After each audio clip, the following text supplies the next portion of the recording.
모세는 오늘 본문에서 출애굽 2세대에게 가나안 족속 진멸을 명합니다. 물론 이것은 모세의 생각이 아니라 하나님의 명령에 따른 것입니다. 내 하나님 여호와께서 너를 인도하사 내가 가서 차지할 땅으로 들이시고 내 앞에서 여러 민족 헷 족속과 기르가스 족속과 아모리 족속과 가나안 족속과 브리스 족속과 히위 족속과 여부스 족속 곧 너보다 많고 힘이 센 7 족속을 쫓아내실 때에 내 하나님 여호와께서 그들을 내게 넘겨 내게 치게 하시리니 그때 너는 그들을 진멸할 것이라. 이 언급되는 헷 족속, 기르가스 족속, 아모리 족속, 가나안 족속, 브리스 족속, 히위 족속, 여부스 족속은 가나안의 7 족속으로 아브라함 시대 때부터 400년 이상 가나안 땅에 거주해 왔습니다. 그런데 하나님은 이스라엘 자손에 그들을 넘겨 진멸하게 하십니다. 언뜻 보면 그 오랜 기간 동안 가나안 땅에 살던 그들을 쫓아내고, 아니 진멸하고 이스라엘 자손이 그 땅을 대신 차지하여 거주한다는 것은 너무 잔혹하고 비인간적인 처사처럼 보입니다. 그러나 하나님의 가나안 족속 진멸 명령은 오래전 하나님이 아브라함에게 하신 다음의 말씀과 연결해서 이해해야 합니다. 너는 장수하다가 평안히 조상에게로 돌아가 장사될 것이요 내 자손은 4대 만에 이 땅으로 돌아오리니 이는 아모리 족속의 죄악이 아직 가득 차지 아니함이니라. 이 말씀에서 모세에게 말한 아브라함에게 말한 이 땅은 가나안 땅을 의미하고 아모리 족속은 가나안 7 족속의 대표 족속을 의미합니다. 그리고 아모리 족속에 아직 가득 차지 아니한 죄악은 바로 우상 숭배의 죄악입니다. 그런데 출애굽 2세대가 모세를 통하여 가나안 족속 진멸 명령을 받았을 때 이 가나안 7 족속의 우상 숭배의 죄악이 가득 찼습니다. 이제 하나님은 저들의 우상 숭배의 죄악에 대하여 공의로 심판하고자 하십니다. 그래서 모세를 통하여 이스라엘 자손에게 가나안 족속 진멸을 명하신 것입니다. 그러므로 이스라엘 자손이 가나안 7 족속을 진멸하는 것은 잔인한 학살이 아닙니다. 하나님의 공의의 심판을 대행하는 것입니다. 하나님은 우상 숭배의 죄악에 대한 공의의 심판 차원에서 가나안 7 족속 진멸 명령을 내리셨습니다. 이어지는 말씀도 하나님이 행하시는 공의의 심판 차원에서 이해해야 합니다. 그들과 어떤 언약도 하지 말 것이요 그들을 불쌍히 여기지도 말 것이며 또 그들과 혼인하지도 말지니 내 딸을 그들의 아들에게 주지 말 것이요 그들의 딸도 내 며느리로 삼지 말라.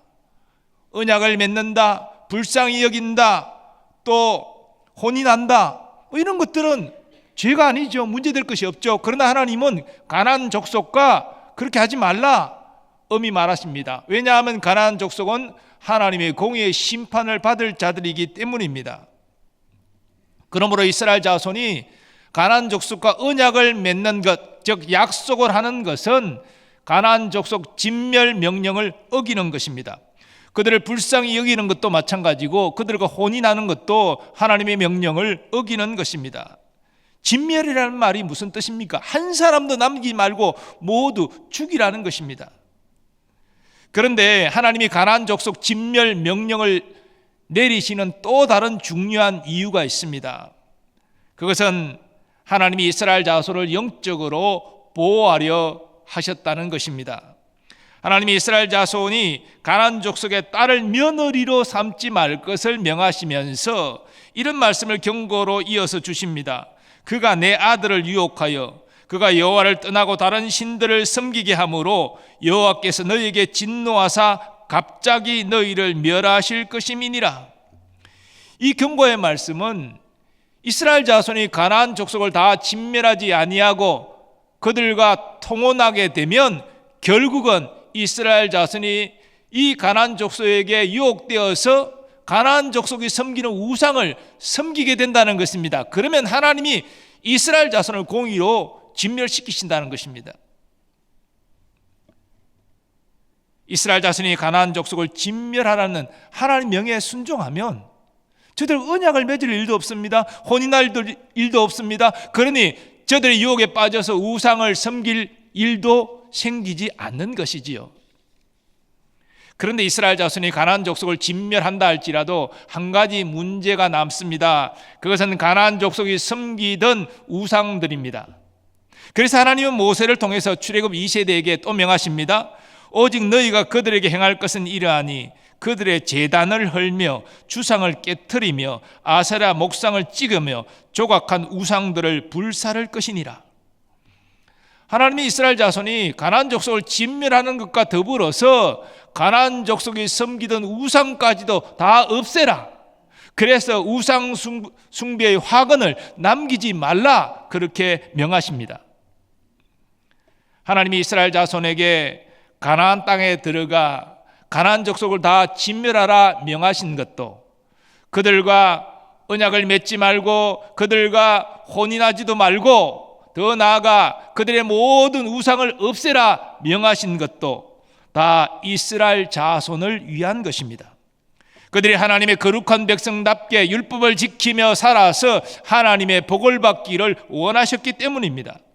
모세는 이러한 하나님의 뜻을 출애굽 2세대에게 이렇게 전가합니다. 그런즉 너는 알라. 오직 내 하나님 여호와는 하나님이시요 신실하신 하나님이시라. 그를 사랑하고 그의 계명을 지키는 자에게는 천대까지 그의 언약을 이행하시며 인애를 베푸시되 그를 미워하는 자에게는 당장에 보응하여 멸하시나니 여호와는 자기를 미워하는 자에게 지체하지 아니하시고 당장에 그에게 보응하시느니라. 그런즉 너는 오늘 내가 네게 명하는 명령과 규례와 법도를 지켜 행할지니라. 하나님은 불순종하는 자에게 보응하시지만 순종하는 자에게는 은혜와 복을 베푸십니다. 12절 이하 말씀은 순종하는 이스라엘 자손에게 하나님께서 어떤 복을 베푸시는지를 구체적으로 증거합니다. 먼저 하나님은 순종하는 자에게 인애를 베푸십니다. 이 인애라는 말은 변함없는 하나님의 사랑을 의미합니다. 하나님은 순종하는 아브라함에게 인애를 베풀어 주셨습니다. 이제 그의 후손이 이스라엘 자손이 순종할 때 그들에게 인애 베푸시기를 기뻐하십니다. 또한 하나님은 순종하는 이스라엘 자손에게 자손이 잘 되는 복을 베풀어 주십니다. 재물의 복도 주시고 질병에 걸리지 않게 하시는 복도 허락하여 주십니다. 신명기 7장 맥락에서 이스라엘 자손이 하나님께 순종하는 것은 가나안 족속을 진멸하고 그 모든 우상을 없애는 것입니다. 그 명령에 순종할 때 하나님께서 그런 복을 베풀어 주신다는 것입니다. 그런데 하나님께서 가나안 족속을 이스라엘 자손에게 넘겨서 그들을 진멸하게 하겠다라고 약속하고 계심에도 불구하고 실제 이스라엘 자손이 가나안 족속과 싸울 때에는 여러 두려움이 생길 수 있습니다.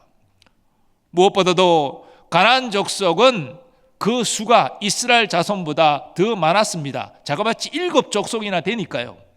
수가 많은 적과 싸울 때는 위축감과 두려움이 들기 마련이지요. 또한 가나안 족속은 철병거와 또 강력한 무기들이 있었습니다. 그런 것들을 볼 때에 이스라엘 자손이 위축될 수 있었습니다. 그래서 모세는 이스라엘 자손에게 출애굽의 위대한 구원을 이루신 능력의 하나님을 기억하라 명합니다. 하나님께서 애굽 왕 바로와 그 군대에게 행하신 것 같이 가나안 족속에게 행하신다는 것입니다. 내 하나님 여호와께서 너를 인도하여 내실 때에 네가 본 큰 시험과 이적과 기사와 강한 손과 편팔을 기억하라. 내 하나님 여호와께서 내가 두려워하는 모든 민족에게 그와 같이 행하실 것이요. 그리고 모세는 하나님이 이스라엘 자손을 돕기 위하여 왕벌을 보내실 것을 말합니다. 네 하나님 여호와께서 또 왕벌을 그들 중에 보내어 그들의 남은 자와 너를 피하여 숨은 자를 멸하시리니 너는 그들을 두려워하지 말라. 너의 하나님 여호와 곧 크고 두려운 하나님이 너희 중에 계심이니라. 이 말씀에서 왕벌은 문자적으로 호박벌을 의미하는데 이 호박벌이 구체적으로 무엇이냐 알 수가 없습니다. 중요한 것은 이스라엘 자손이 가나안 족속과 싸울 때 그들만이 싸우는 것이 아니라는 것입니다. 하나님이 그들 중에 함께 계셔서 그들과 더불어 싸우신다는 것입니다. 그래서 가나안 족속을 이스라엘 자손에게 넘겨서 이스라엘 자손이 진멸하게 하신다는 것입니다. 그러니 이스라엘 자손이 이 사실을 믿고 담대히 싸우라는 것입니다. 그런데 하나님은 가나안 족속을 급히 멸하지 않고 조금씩 쫓아내겠다, 그렇게 말씀하십니다. 급히 진멸하면 그 땅이 황폐하게 되어 들짐승이 넘쳐나고 이스라엘 자손이 해를 당할 수 있다는 것입니다. 이 모든 말씀에서 우리는 이스라엘 자손이 가나안 족속과 싸워 승리하는 것이 그들의 지략이나 용맹 때문이 아니요 함께 하시는 하나님 때문임을 분명히 알 수 있습니다. 23절 이하 말씀은 그 사실을 이렇게 증거합니다. 내 하나님 여호와께서 그들을 내게 넘기시고 그들을 크게 혼란하게 하여 마침내 진멸하시고 그들의 왕들을 내 손에 넘기시리니 너는 그들의 이름을 천하에서 제하여 버리라. 너를 당할 자가 없이 네가 마침내 그들을 진멸하리라. 하나님께서 가나안 족속도 그들의 왕들도 이스라엘 자손에게 다 넘기시겠다는 것입니다. 그래서 이스라엘 자손을 승리하게 하시겠다는 것입니다. 그리고 모세는 이스라엘 자손에게 다시 한번 가나안의 우상들을 다 없앨 것을 강조합니다. 너는 그들이 조각한 신상들을 불사르고 그것에 입힌 은이나 금을 탐내지 말며 취하지 말라. 네가 그것으로 말미암아 올무에 걸릴까 하노니 이는 내 하나님 여호와께서 가정히 여기시는 것임이니라. 너는 가정한 것을 내 집에 들이지 말라. 너도 그것과 같이 진멸당할까 하노라. 너는 그것을 멀리하며 심히 미워하라. 그것은 진멸당할 것임이니라. 우상숭배는 하나님이 가정히 여기시는 것입니다. 그래서 금이나 은으로 입힌 우상, 값어치가 나갈 것 같은 것일지라도 그것을 취하지 말라. 모두 없애라. 만일 가나안 족속처럼 이스라엘 자손이 우상을 집에 들이면 그 우상과 함께 이스라엘 자손이 진멸당할 것이다. 그렇게 엄히 경고합니다. 이처럼 하나님은 이스라엘 자손이 가나안 족속을 다 진멸하고 또 그들이 섬기던 우상까지도 다 없앨 것을 분명히 명하셨습니다. 그래야 이스라엘 자손이 가나안 땅에서 하나님을 잘 섬기고 율법을 지켜서 하나님의 복을 받는다는 것입니다. 자, 그러면 이 가나안 족속 진멸 명령, 더 나아가 모든 우상을 없애라는 이 명령을 오늘날 우리에게 어떻게 적용할 수 있겠습니까? 가나안 족속은 우상 숭배로 하나님의 심판을 받을 자들입니다.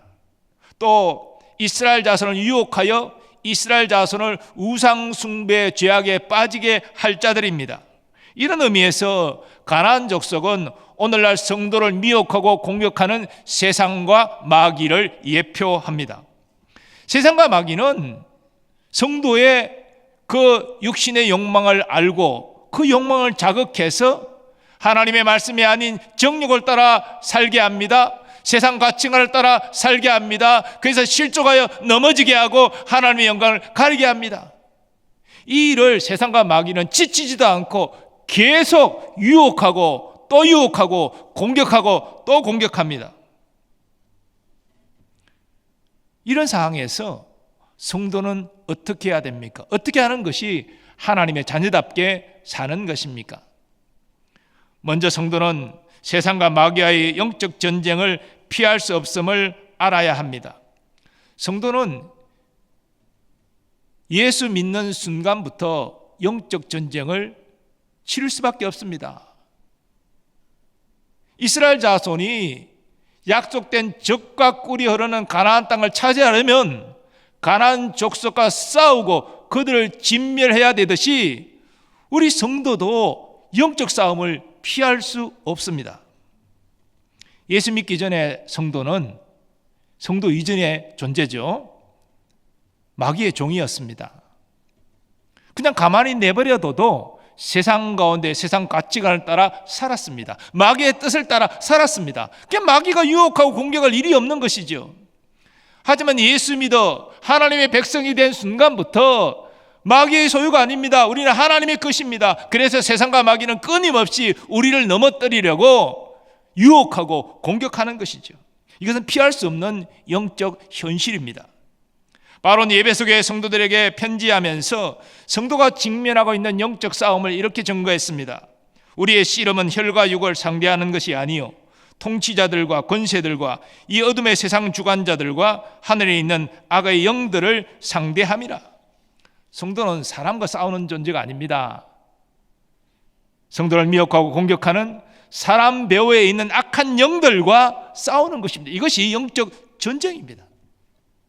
그리고 성도는 영적 전쟁에 적극적으로 임해야 합니다. 자, 피할 수 없는 영적 전쟁이기 때문에 맞서 싸워야 된다는 것입니다. 근데 맞서 싸우려면 무기가 있어야 되잖아요.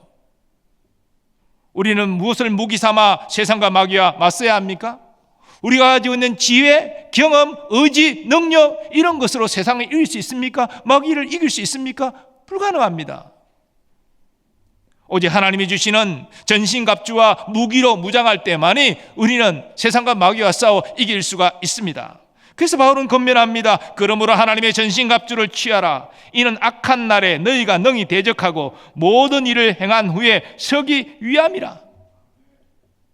바로 하나님께서 공급해 주시는 영적 전신갑주를 입고 더 나아가 무기로 무장하여 싸우라는 것입니다.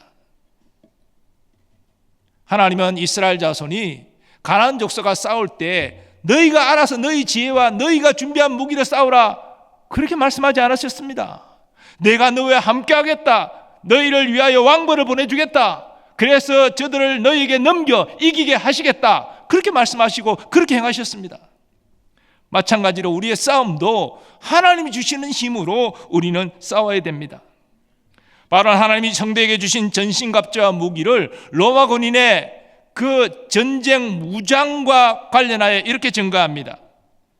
그런즉 서서 진리로 너희 허리띠를 띠고 의의 호심경을 붙이고 평안의 복음이 준비한 것으로 신을 신고 모든 것 위에 믿음의 방패를 가지고 이로써 능히 악한 자의 모든 불화살을 소멸하고 구원의 투구와 성령의 검 곧 하나님의 말씀을 가지라. 모든 기도와 간구를 하되 항상 성령 안에서 기도하고 이를 위하여 깨어 구하기를 항상 힘쓰며 여러 성도를 위하여 구하라. 크게 보면 성도가 영적 전쟁에 임하기 위해서 믿음과 말씀으로 깨어 있어야 되고 순종을 통하여 거룩한 삶을 나타내야 됩니다. 이것이 하나님이 성도에게 주신 영적 전신갑주입니다. 이 전신갑주로 무장할 때 세상과 마귀의 유혹과 공격에 자신을 보호할 수 있습니다. 믿음으로, 말씀으로, 또한 거룩한 삶으로 우리를 보호해야 한다는 것입니다.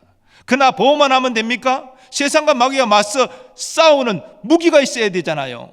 바로 말씀과 기도라는 것입니다. 예수님은 사탄의 시험을 어떻게 물리치셨습니까? 하나님의 말씀을 그대로 선포하심으로 물리치시지 않으셨습니까? 우리도 마찬가지입니다. 말씀으로 대적해야 됩니다. 기도로 대적해야 됩니다. 그럴 때 우리는 영적 전쟁에서 승리할 수 있는 것입니다. 자, 그런데 오늘날 성도의 마땅한 영적 전쟁을 외면하는 이들이 늘고 있습니다. 이런 사람들이 신앙생활하는 것의 전부는 그저 주일만 되면 교회에 와서 예배드리는 것, 이게 전부입니다. 주일날 와서 예배드리는 것 말고는 영적인 삶이 없어요. 세상과 구별되는 모습이 안 나타납니다. 이런 사람이 점점 늘고 있다는데 오늘날 교회의 심각성이 있는 것입니다. 그러나 여러분, 이스라엘 자손이 가나안 땅에 정착하여 하나님의 은혜와 복을 누리는 길은 하나님 말씀에 순종하는 길밖에 없습니다. 가나안 족속과 싸워 승리해야 되고 그들을 다 진멸해야 되고 그들이 섬기던 우상을 금은으로 둘러 입혔다 할지라도 아깝게 여기지 말고 다 없애야 됩니다. 그래야만이 하나님의 은혜와 복을 받고 가나안 땅에 영원히 살 수가 있는 것입니다. 즉 우리가 이 땅에서 하나님의 은혜와 복을 받고 살려면 우리를 유혹하고 공격하는 세상과 마귀에 맞서 싸우고 이겨야 한다는 것입니다. 여기서 승리하지 않으면 우리는 영적인 하나님의 복을 누릴 수 없다는 것이지요. 물론 우리는 이 땅에서 완전한 승리를 거두지 못합니다. 우리가 이겼다 환호하는 순간 또 우리는 또 세상의 유혹에 넘어지고 마귀의 공격에 넘어질 때가 있을 것입니다. 그러나 그 승리의 횟수가 점점 늘어나면 늘어날수록 우리는 영적인 복락을 누리게 되는 것이지요. 그리고 완전한 승리의 날을 우리는 약속받았습니다. 언제 세상과 마귀가 심판받고 우리가 완전한 승리를 누릴 수 있습니까? 예수님이 재림하시는 날, 이 세상과 마귀를 심판하시고 우리를 완전한 승리를 누리게 하실 것입니다. 그런데 오늘날 우리에게 다가오는 이 우상 숭배의 유혹은 형상화된 어떤 우상을 섬기는 위험이 아닙니다. 사실 오늘날 여러분이 과거 이스라엘 자손처럼 무슨 형상 하나 만들어서 이 형상이 하나님이다, 이 형상이 하나님이기 때문에 이 형상이 복을 줄 것이다, 그래서 집안에 그 형상을 모셔놔 놓고 매일 조석으로 그 절하고 경배하고 찬양하고 이렇게 하지는 않지 않습니까? 그런데 현대판 우상은 또 다른 모습으로 우리에게 다가옵니다. 성경은 우리가 하나님보다 우선순위를 두고 섬기고 추구하는 것이 있다면 그것이 우상이라고 말합니다. 만일 우리가 신앙생활하는 것이, 즉 하나님을 섬기고 예수님을 믿고 따르는 것이 부자 되기 위한 목적이라 한다면 하나님과 예수님은 우리가 부자 되기 위한 수단에 불과합니다. 그렇다면 우리는 재물이라는 우상을 섬기는 것입니다. 그래서 바울은 돈을 사랑함이 일만하게 뿌리가 된다라고 말하지 않았습니까? 우리에게 얼마든지 이 재물, 돈이 우상이 될 수 있다는 것입니다. 우리가 더 많은 명예를 누리고 권세를 누리고 이런 것들이 신앙생활의 목적이라고 한다면 명예와 권세도 또 다른 우상이 될 수 있는 것이지요. 심지어 하나님의 은혜로 주신 교회 직분도 우상이 될 수 있습니다. 어떤 사람은 교회 와서 열심히 봉사하고 섬기는 것이 내가 어떤 직분을 받기 위함이다, 이렇게 생각하는 사람들이 있어요. 그런 사람이 직분을 얻으면 직분을 가지고 성도를 섬기는 것이 아니라 직분을 가지고 권세를 누리고 자랑하고 그 직분이 우상이 되는 것입니다. 이스라엘 자손은 가나안 정복 전쟁에서 승리했지만 가나안 족속을 진멸하라는 하나님 명령에 온전히 순종하지 못했습니다. 이스라엘 자손을 속이고 찾아온 히위 족속과 평화의 조약을 맺음으로 가나안 족속을 진멸하라는 하나님 명령을 어겼습니다. 물론 히위 족속이 이스라엘 자손을 속인 부분도 있지만 그러나 이 문제를 하나님께 가져와서 이들과 평화의 조약을 맺는 것이 맞습니까? 물었어야죠.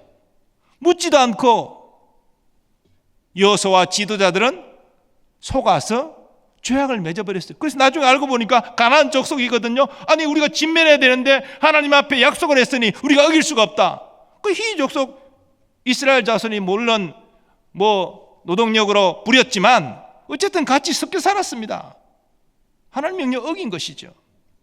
뿐만 아니라 일부 강력한 가나안 족속은 싸워보지도 않고 그냥 제한된 지역에 머물러 살게 했습니다. 왜냐하면 거인들이 강력한 무기를 들고 아이고 우리가 저들과 싸우다가 우리가 져서 우리가 다 죽겠다, 겁이 나가지고 하나님이 함께 하신다고, 하나님이 저들을 넘겨주시겠다고 약속했음에도 싸우지도 않고 그들을 내버려 두었다는 것입니다. 다 불순종이죠. 그리고 없애라는 가나안의 우상들도 다 없애지 않았습니다. 즉 일부 가나안 족속들이 같이 섞여 살았고 우상들도 그들을 머물러 있었고 이러니 어떻게 됩니까? 통혼하게 되고 유혹받게 되고 결국 우리가 아는 대로 북이스라엘 남유다 다 할 것 없이 우상 숭배하다가 결국은 하나님의 진노로 나라가 망하지 않았습니까? 하나님은 순종하는 자에게 은혜와 복을 베푸시지만 불순종하는 자에게는 진노로 보응하십니다. 사랑하는 여러분, 하나님의 말씀은 진리입니다. 그러므로 우리는 성경을 통하여 우리에게 주신 하나님의 말씀을 순종해야 합니다. 우리가 순종할 때만이 하나님을 기쁘시게 하고 하나님께 영광 돌릴 수 있습니다. 그리고 하나님 우리에게 약속하신 은혜와 복을 풍성히 누릴 수 있는 것입니다. 우리에게 주신 말씀은 하나님 말씀에 순종하여 거룩하게 살라는 것입니다. 하나님의 자녀다운 모습을 세상에 드러내어 사람들로 하나님께 영광을 돌리게 하라는 것입니다. 그러므로 우리는 바울처럼 날마다 우리 안에 일어난 헛된 욕심을 죽이고 우리 자신을 말씀에 쳐서 복종시키는 삶을 날마다 경주해야 합니다. 그리고 이 과정에서 우리를 유혹하고 공격하는 세상과 마귀와 영적으로 맞서야 합니다. 하나님이 주신 영적인 전신갑주로, 즉 믿음과 말씀과 순종의 삶을 통하여서 우리 자신을 보호하고 구체적인 하나님의 말씀을 선포하고 믿음으로 기도하여 세상과 마귀와 대적하여 싸워야 됩니다. 그래서 영적으로 승리하여 하나님께 영광 돌리고 하나님 주신 은혜와 복을 누려야 됩니다. 이것이 하나님이 우리에게 기대하시는 바입니다. 우리가 바울이 걸어갔던 예수님을 따르는 그 길을 따라갈 때에 우리는 함께 하시는 하나님을 경험하게 되고 하나님이 주시는 은혜와 복을 풍성히 누리게 될 것입니다.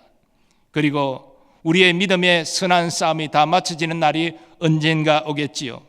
그때 우리는 하나님께 착하고 충성된 종이라 칭찬받게 될 것입니다. 그리고 가나안 땅이 예표한 새하늘과 새 땅, 모든 악과 모든 저주가 사라지고 그리고 마귀까지 다 불못에 심판받아 사라진 그 새하늘과 새 땅에서 예수님과 함께 영원히 살게 될 것입니다. 오늘 말씀을 통해서 다시 한번 우리 그리스도인이 살아가야 될 그 삶이 어떤 것인지를 돌아보시고 말씀에 순종함으로 거룩한 삶으로 또 우리를 유혹하고 공격하는 세상과 마귀의 영적으로 맞서 싸움으로 말미암아 하나님의 뜻을 이루고 하나님께 영광 돌리며 하나님의 은혜와 복을 받는 우리 모두 되기를 간절히 소망합니다. 거룩하신 하나님, 가나안 족속 진멸 명령을 통해서 우리가 하나님 나라에 들어가기까지 영적 싸움이 있음을 상고하게 됩니다. 세상과 마귀가 우리를 유혹하고 공격할지라도 하나님이 우리와 함께 하시고 하나님이 주시는 전신갑주와 무기를 통해서 그들과 맞서 승리함으로 하나님께 영광 돌리게 하여 주옵시고 하나님이 약속하신 은혜와 복을 풍성히 누리게 하여 주옵소서. 예수님의 이름으로 기원하옵나이다. 아멘.